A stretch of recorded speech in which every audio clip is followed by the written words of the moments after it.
प्रिय साथियों, अभी हम लोग जस्ट अभी थोड़ी देर पहले पुलिस हमें अभी घर पे छोड़ के गई है। 1 तारीख को मुझे, रतन जी और हमारे करीब 30-40 लोगों को गिरफ्तार किया उन्होंने, पुलिस थाने में लेके गए। उसके बाद हमने पुलिस प्रशासन से वहाँ पे मुझे और रतन जी से पूरा बात हुआ। वहाँ पे हमने 35 लोग रिकमेंड करके उनको छुड़वाए। जो हमारे साथ 15 लोग थे उनको 2 तारीख को उन्होंने छोड़ दिया और हम दोनों को एक अज्ञात स्थान पे लेके गए।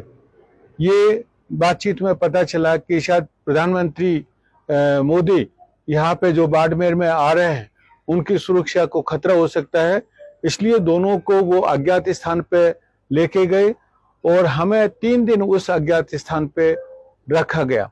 पहले विद्याधर नगर से जो पुलिस हमें आमेर थाना लेके गई, फिर वहां से गाड़ी चेंज किया और अज्ञात स्थान पे लेके गया। आज हमें पुलिस जो यहाँ पे छोड़ के गई है मुझे और रतन जी को, ये जो सरकार ने हमारे डीएनटी समाजों के ऊपर जो दमन, अत्याचार और जो इस तरह की निर्दयता दिखाई है वो वाकई निंदनीय है और हम अपने मिशन को छोड़ेंगे नहीं, लेकिन हमें शांति बनाए रखना है।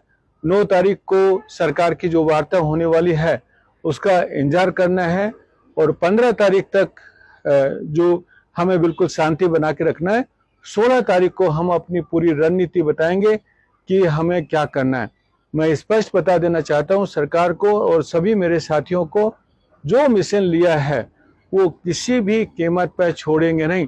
सरकार के अत्याचारों से, पुलिस के दमन से, उनकी लाठियों से, आंसू गैस के गोले से और जो उन्होंने पत्थर चलाए, हमारे जानबूझ करके हमारा आंदोलन शांति प्रिय था। ये दमन सरकार की तरफ से किया गया है कि आज उन्होंने पहले से नीति बना ली थी कि आज इस आंदोलन को कुचलना है और जिस निर्दयता से हमारे लोगों को उन्होंने मारा है, आपने बहुत सारे वीडियो देखे होंगे, वो निंदनीय है। कोई बात नहीं है, हम लोग डरने वालों में से नहीं है और फाइट करेंगे, अपने हक और अधिकार लेकर रहेंगे। लेकिन हमें 9 तारीख की वार्ता और 15 तारीख का जो हमने जो कमिटमेंट दिया हुआ है वो ध्यान में रखना है और 16 तारीख को हम लोग एक पूरा डिटेल में आगे हमें क्या करना है, पूरा प्लान आपको हम लोग बताएंगे। तो अभी हम दोनों रिहा हो गए हैं और घर पे हैं। मैं रतन जी से भी रिक्वेस्ट करता हूं कि अपनी बात बताएं। देखिए साथियों, ये 1 तारीख को जो हमारा महापड़ाव था और उस दिन इन राजस्थान की जो दोगली सरकार है और राजस्थान का सरकार के मुखिया भजनलाल जी और उनकी पूरा मंत्रिमंडल और जो सरकार में जो ब्यूरोक्रेसी में जो बैठे पुलिस प्रशासन के आला अधिकारी, इन सब लोगों ने एक साजिश के तहत पे इस देश का अंतिम पांत का समुदाय है जो बेचारा भविष्य में देश आजादी के बाद कभी अपने हकों के लिए कभी जयपुर नहीं आया और हकों की बात नहीं करी। अगले 2 साल से आप सभी को पता है आंदोलन चल रहा है। एक शांति प्रिय आंदोलन जब पूरे राजस्थान में प्रत्येक जिले में जा सकता है, तो एक महापड़ाव के दौरान ये बहुत शांति से ये आंदोलन चल रहा था।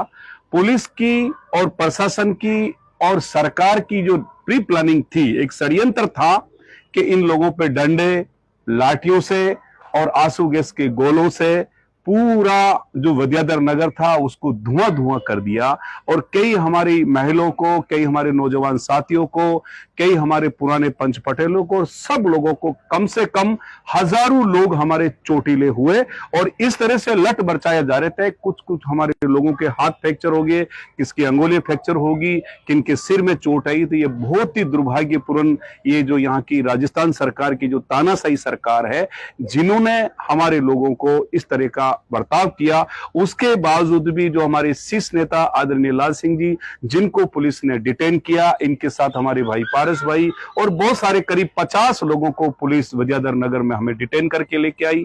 रात भर हम रहे, यहाँ के जो डीआईजी है वो आए, उस क्षेत्र के जो एसपी है वो आए, उनके साथ बैठ के हमारी बात हुई और उन्होंने कहा कि आप शांति के लिए अपील डालें। हम लोगों ने उनकी बात मानकर शांति के लिए अपील डाली।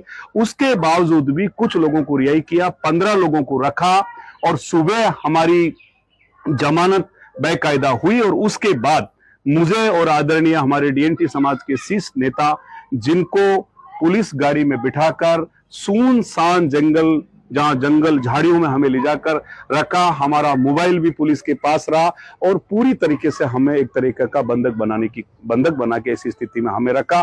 परिवार के किसी लोगों से हमारा संपर्क नहीं होने दिया और हमें जब सुना, हमने पूछा कि क्यों हो रहा है, तो उन्होंने कहा कि 4 तारीख को भारत के प्रधानमंत्री नरेंद्र मोदी जी बालोतरा में रिफाइनरी का उद्घाटन करने आ रहे हैं। जब तक वो उद्घाटन करके नहीं जाएगा, जब तक आपको हम पुलिस की निगाहों में और हमारे पास हम रखेंगे। देखो, दुर्भाग्यपूर्ण बात है कि भारत का प्रधानमंत्री और भारत का राजस्थान का मुख्यमंत्री को भी इतनी डर है कि डीएनटी समाज के लोगों को एक सुनसान जगह पे ले जाकर रखना है। बहुत ही इस लोकतंत्र के अंदर हमारे साथ बड़ी अत्याचार की बात है। आज पुलिस की टीम हमें आदरणीय लाल सिंह जी के घर पे छोड़ा। राजस्थान की तमाम डीएनटी घुमंतु विमुक्त जातियों को हम विशेष निवेदन करना चाहते हैं और युवाओं को भी कहना चाहते हैं कि आपके मन में किसी प्रकार का डर नहीं रखे, किसी प्रकार का भय नहीं रखे।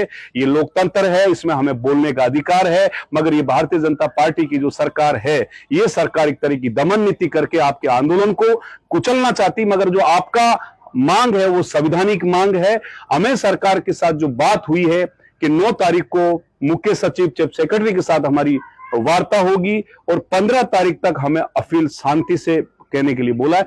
15 तारीख के बाद हम दोबारा सभी राजस्थान के जो डीएनटी समाज के जो हमारे युवा नेता, उनके साथ बैठ के आगे की रणनीति हम करेंगे। और मैं राजस्थान की सभी जनता को विशेष निवेदन करना चाहता हूं, जो आपके कष्ट हुआ, आपको जो परेशानी हुई, वो हमें बड़ी दुख की बात है, मगर इस लोकतंत्र के अंदर ये जो सरकारी है, ये सरकार जो दमन नीति की सरकार है, ये गरीब दलित पिछड़ों को ये हर बार दबाने का काम करती, गरीबों का खून पिया है। आप लोगों को डरने की जरूरत नहीं। आदरणीय लाल सिंह एक वो व्यक्ति है जिनके साथ मैं अगले 4 दिन से रेगुलर रहा, बड़ा लोहा पुरुष है और आप सब लोगों का हक और अधिकार लेके रहेंगे। उन्हें आप सभी लोगों को बहुत बहुत धन्यवाद। मैं आपका भाई रतननाथ कालबेलिया, घुमंतु विमुक्त जाति परिषद प्रदेश अध्यक्ष, राजस्थान भीलवाड़ा। धन्यवाद।